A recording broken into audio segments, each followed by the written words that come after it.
Assalamualaikum, balik lagi di rekap alur cerita film bareng Mamang di sini.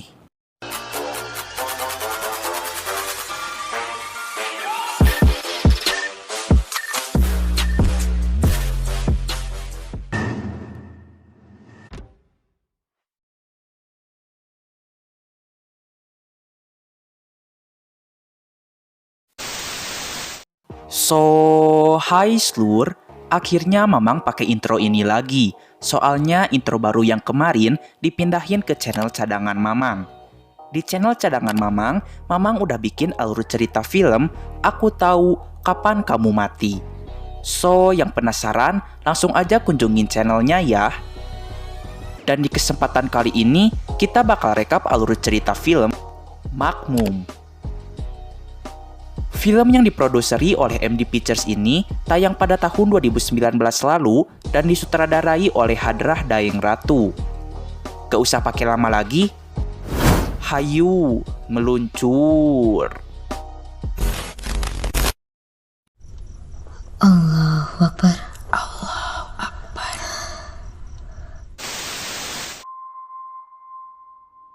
Film ini diawali di sebuah asrama khusus siswi yang bernama Asrama Citra.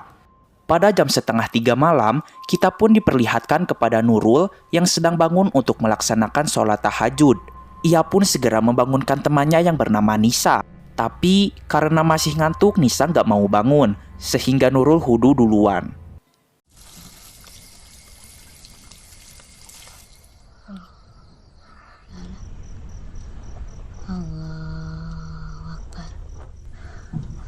Allahu Akbar. Allahu Akbar. Saat sedang sholat, Nurul merasa ada makmum di belakangnya Slur.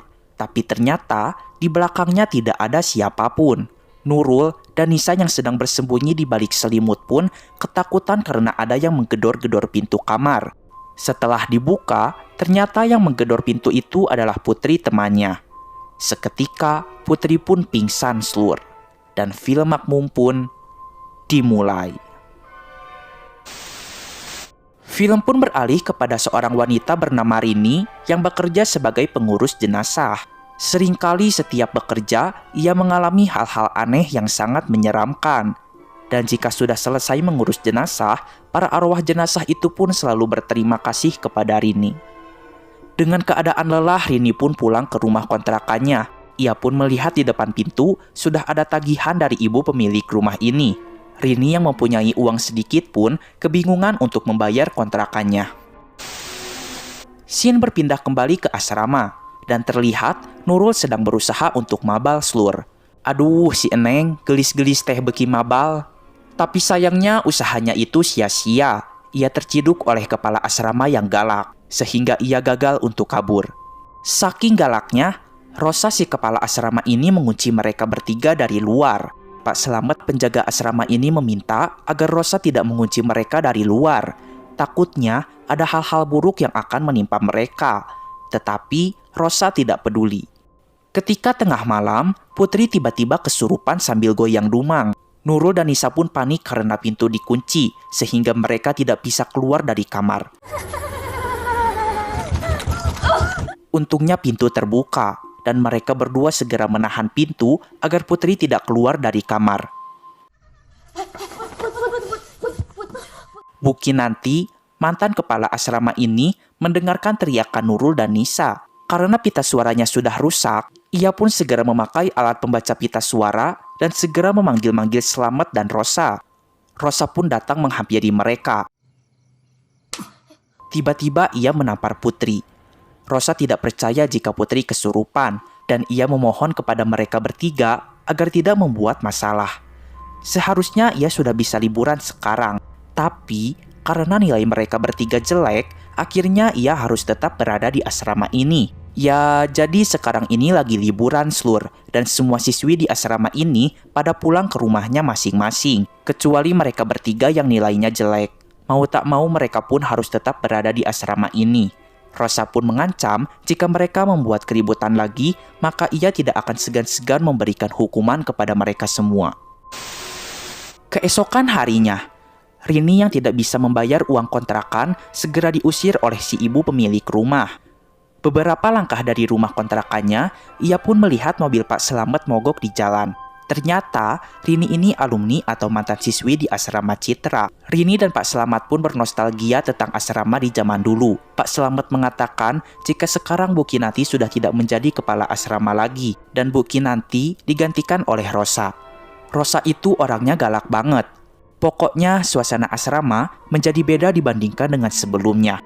Menurutnya disiplin itu nomor 1, dan karena terlalu kejam, para siswi pun merasa menderita di dalam asrama. Rini bertanya, Ningsih sahabatnya sekarang ada di mana? Soalnya semenjak Pak Selamet bilang Ningsih pulang kampung, ia tidak pernah melihat Ningsih lagi. Tiba-tiba Rini pun melihat ada seorang perempuan berbaju putih menyeberang jalanan, dan seketika perempuan itu pun menghilang. Di dalam kamarnya, Bu Kinanti melihat ada seorang perempuan misterius yang sedang sholat. Karena ketakutan, Bu Kinanti pun menabrak meja hingga alat pembaca pita suaranya hancur terlindas oleh roda. Dan tiba-tiba pintu pun terbuka. Dan ternyata itu Nurul yang sedang mengantarkan makanan. Kebetulan Bu Kinanti sangat ingin berjumpa dengan Rini, sehingga Rini pun mampir ke asrama Citra. Sebelum bertemu dengan Bu Kinanti, Rini ingin melihat kamarnya waktu dulu. Pak Selamet mengatakan jika kamar Rini yang dulu sekarang ditempati oleh Nurul, Nisa, dan Putri.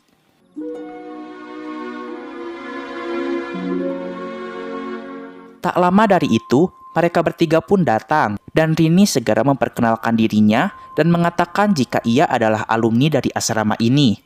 Nisa bertanya, jika dulu Mbak Rini sering ngalamin kejadian aneh gak? Nurul mengatakan jika sekarang mereka sering diteror oleh hantu pengganggu sholat. Dan Rini pun menjawab gak pernah. Setelah itu Rosa datang Slur. Rini hendak bersalaman, tapi karena tangan Rini terluka bakar, Rosa pun tidak mau bersalaman. Sombong amat.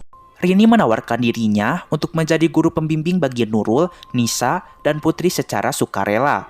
Ia ikhlas walau tidak dibayar, asalkan ia bisa tinggal di asrama ini. Dan Rosa pun menyetujuinya. Lalu Rini segera masuk ke dalam kamarnya untuk meletakkan barang-barang bawaannya.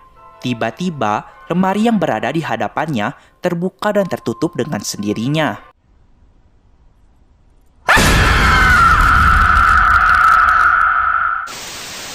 Kemudian Rini pun segera menemui Bu Kinanti.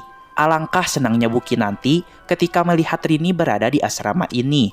Dan mereka pun saling melepaskan rindu. Setelah itu, Rini segera membantu mereka bertiga yang sedang disuruh membersihkan halaman.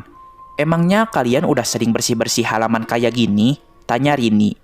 Nisa menjawab jika sekarang di asrama cuma ada mereka bertiga saja. Mau tak mau mereka harus ikhlas ngerjain semua ini. Putri mengatakan jika Mbak Rosa emang kejam. Itu tangannya kenapa Mbak? Tanya Putri. Rini menjawab jika tangannya terbakar. Tapi ia tidak ingat terbakarnya gara-gara apa. Yang ia ingat jika dulu ia sudah sadar di rumah sakit dengan tangan dan sebagian tubuhnya sudah terbalut oleh perban. Tak lama dari itu, Rosa pun datang.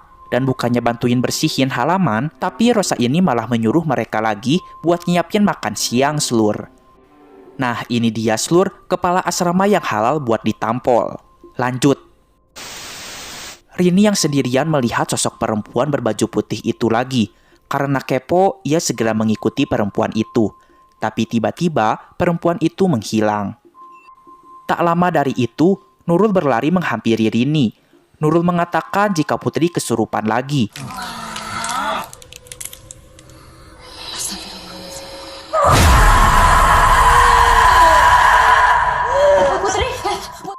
Setelah sadar, Putri segera dibawa ke kasur. Rini mengatakan jika Putri harus dibawa ke puskesmas. Tapi Nurul tidak setuju. Sebenarnya Putri itu nggak sakit. Dan yang bisa nyembuhin Putri ini cuma Pak Ganda, ustadz di desa sebelah. Tiba-tiba Rosa datang sambil marah-marah. Mana ada setan di siang bolong kayak gini, ucap Rosa. Ia pun menuduh jika Putri pura-pura kesurupan biar nggak kerja dan bisa enak bermalas-malasan. Rini segera menjelaskan hal yang sebenarnya. Tapi penjelasan Rini dipotong oleh Rosa dan Rosa menyuruh Nurul dan Nisa untuk melanjutkan pekerjaannya lagi. Tahan, sabar, lagi puasa. Nih tangan rasanya udah mau nampol, Slur. Lanjut. Rini bertanya, apakah Putri sering kesurupan seperti ini? Nurul malah balik bertanya, memangnya Mbak Rini percaya? Rini menjelaskan, kadang mereka yang percaya pada hal supranatural seringkali dianggap lemah dan dipertanyakan keimanannya. Padahal sebenarnya kita sengaja dipertemukan. Pada saat Rini mengurus jenazah bernama Vina yang mukanya hancur, arwah Vina menyampaikan pesan agar Rini memberikan kalung miliknya kepada ibunya. Hal ini agar ibunya mengetahui jika jasad yang mukanya hampir tidak dikenali ini adalah jasad anak kandungnya sendiri. Jadi bisa saja hantu yang mengganggu mereka sholat itu ingin menyampaikan sesuatu juga. Rini bertanya, emangnya orang tua Putri nggak khawatir kalau anaknya suka kesurupan di asrama ini? Nurul menjawab jika ayahnya Putri itu gila. Di rumahnya, Putri sering dipukuli oleh ayahnya, dan ibunya udah lama meninggal. Sebenarnya Putri itu punya kakak, tapi tiba-tiba kakaknya itu menghilang dan gak pernah ketemu lagi sama Putri. Karena kasihan kepada nasibnya Putri, Rini segera ke desa sebelah untuk menemui Ustadz Ganda. Setelah selesai mengajar ngaji, Pak Ganda segera menghampiri Rini. Rini menjelaskan jika di asrama ada gangguan dari sosok makhluk goib. Sosok itu sering mengganggu ketika sholat tahajud. Maka dari itu, anak-anak di asrama ini menamakan hantu itu sebagai hantu makmum. Pak Ganda mulai menjelaskan memang ada setan yang khusus untuk mengganggu orang sholat. Setan itu disebut khanzab. Ada jin, setan, dan juga iblis yang sering mengganggu manusia agar kita tidak taat pada ajaran Allah. Gangguan di asrama akan terus terjadi jika iman kita tidak kuat. Gangguan dari mereka bermacam-macam, contohnya lupa rokaat dan lain sebagainya. Sami Allahu liman. Sami Allahu liman.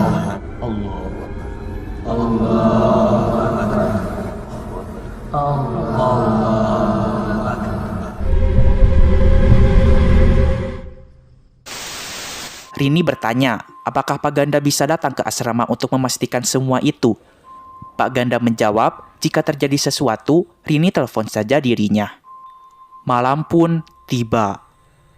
Bu Kinanti yang tangannya sedang menulis, tiba-tiba tidak bisa digerakkan karena tangannya dicengkeram oleh hantu makmum. Dan ia pun tidak sadarkan diri. Rini dan Selamet segera membawa Bu Kinanti ke dalam kamarnya. Di sisi lain, Nisa ingin mandi karena gerah. Ia membangunkan Nurul karena ia takut jika ke kamar mandi sendirian. Nurul tidak mau bangun karena masih mengantuk. Tiba-tiba, Nisa melihat Putri berjalan menuju kamar mandi. Oleh karena itu, Nisa segera masuk ke dalam kamar mandi juga. Ia pun melihat jika Putri sedang mandi. Padahal, Putri lagi nulis di kamar slur. Secara mengejutkan muncul air warna hitam pekat di ubin kamar mandi. Dan ia pun diteror oleh hantu makmum. Mereka yang mendengarkan teriakan Nisa segera berlari menuju kamar mandi.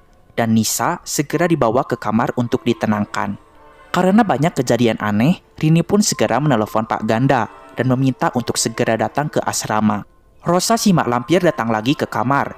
Ia marah, kenapa mereka ngobrol malam-malam. Mau sekalian dibikinin cemilan, ucap Rosa. Rini mengatakan jika sekarang mereka sedang ketakutan, jadi Rosa harus mengerti. Rosa tidak mau peduli dan ia sama sekali tidak percaya dengan hantu. Rosa menyuruh mereka belajar, baca buku, lalu tidur. Setelah itu ia pergi.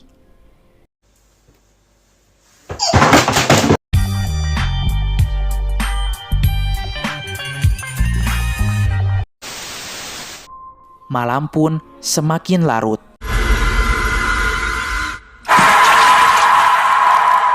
Dan Bu Kinanti dirasuki oleh hantu makmum. Bu Kinanti yang sudah dirasuki segera masuk ke dalam kamar Rosa. Dan akhirnya hantu makmum pun pindah ke tubuhnya Rosa yang mengandung aura negatif yang sangat tinggi. Wali sunatan tahajud di rakaataini lillahi ta'ala. Allahu Akbar. Sami Allahu liman hamidah.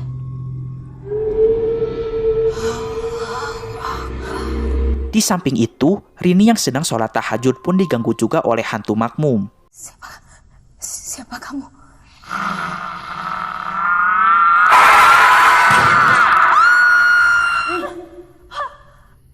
Pak Selamat segera memanggil Rini dan mengatakan jika Bu Kinanti tidak ada di dalam kamarnya. Mereka segera mencari dan mereka pun kebingungan. Padahal hampir semua tubuh Bu Kinanti itu sudah lumpuh. Jadi pastinya Bu Kinanti tidak akan jauh dari sini. Pak Selamat bertanya, Apakah Rini masih ingat kejadian kebakaran di asrama ini? Rini menjawab jika ia hanya ingat samar-samar. Pak Slamet mengatakan jika pada tragedi kebakaran itu tidak semuanya selamat. Rini pun melihat Putri berjalan sendirian di luar kamar. Pak Slamet mengatakan biar ia saja yang menghampiri Putri, dan ia menyuruh Rini untuk mengambil kotak di bawah kasur Bu Kinanti, karena semua jawabannya ada di dalam kotak itu. Rini segera mengambil kotak itu, dan betapa terkejutnya ia ketika membaca berita jika sahabatnya Ningsih meninggal dalam tragedi kebakaran itu. Ia pun menjadi ingat jika dulu ia dan Ningsih selalu sholat tahajud bersama. Ningsih selalu ingin menjadi makmum karena ia tidak hafal bacaan sholat. Allahu Akbar.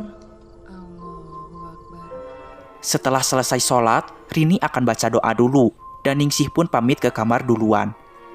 Dan ia pun terkejut ketika keluar dari masjid, ia melihat jika kamar sudah dilahap oleh si jago merah.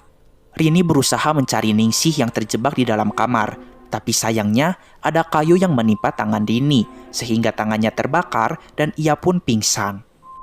Tiba-tiba lampu mati, Rini segera menyalakan lentera. Kakinya pun ditarik hingga ia terjatuh, sehingga lentera pun pecah dan ruangan terbakar. Rini pun mendapatkan penglihatan, jika pada saat itu, setelah selesai sholat tahajud, Ningsih tidur kembali. Tapi sayangnya ia ceroboh. Lilin yang ia nyalakan tanpa sengaja membakar kain gorden, sehingga kamar menjadi terbakar.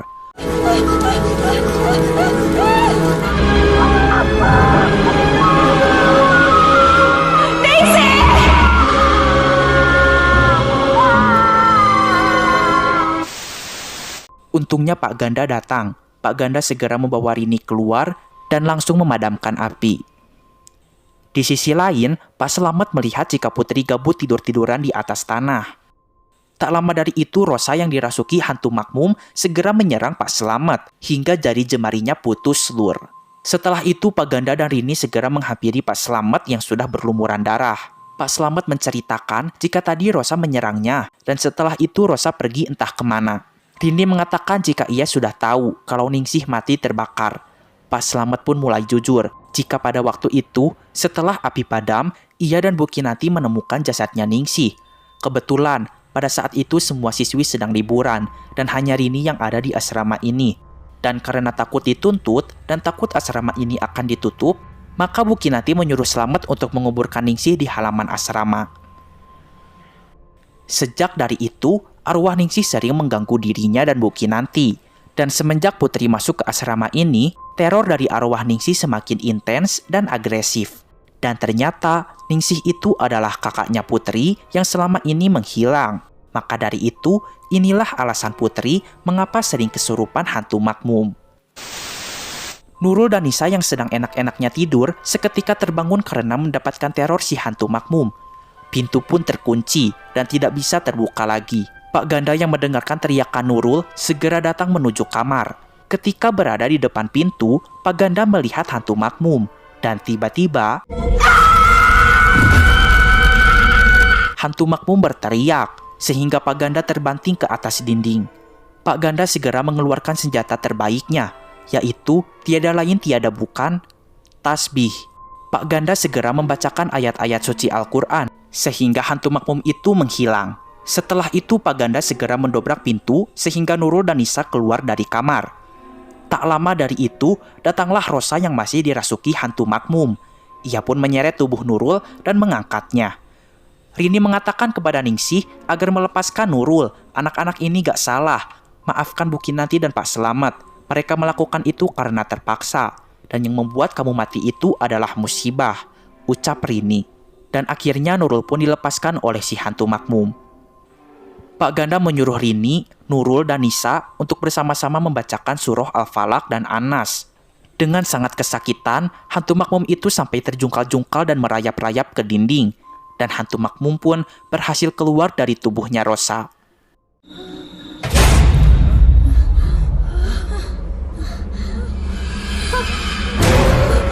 Hantu makmum pun muncul dengan wujud aslinya. Pak Ganda segera mempersiapkan diri dan langsung membaca ayat kursi. Dengan sangat edannya, hantu itu merasakan sakit dan panas yang sangat luar biasa, yang pada akhirnya hantu makmum itu pun terbakar dan musnah. Setelah kejadian itu, mereka pun menemukan Bu Kinanti di bawah kasurnya Rosa. Setelah semua ini terjadi, Bu Kinanti beserta pihak yayasan sepakat jika akan menjadikan Rini sebagai kepala asrama Citra. Dan Rosa akan dipindahkan kepemimpinan ke asrama yang lain. Bu Kinanti pun meminta maaf yang sebesar-besarnya kepada Putri, dan ia memberitahukan di mana letak kuburannya Ningsih. Rini dan Putri pun sangat bersedih, dan mereka akan menguburkan jenazah Ningsih dengan layak. 2 tahun kemudian, Rini menikah dengan Pak Ganda, dan terlihat kini Rini tengah mengandung anak pertamanya, dan asrama Citra pun terjalin dengan asri dan rukun. Dan film pun selesai. Nah, itu dia seluruh alur cerita dari film ini. Ini cuman film aja ya jadi kalian jangan pernah takut buat sholat. Apalagi kalau kalian itu berani bangun malam, ambil wudhu, gelar sejadah, terus sholat tahajud. Kalian itu luar biasa.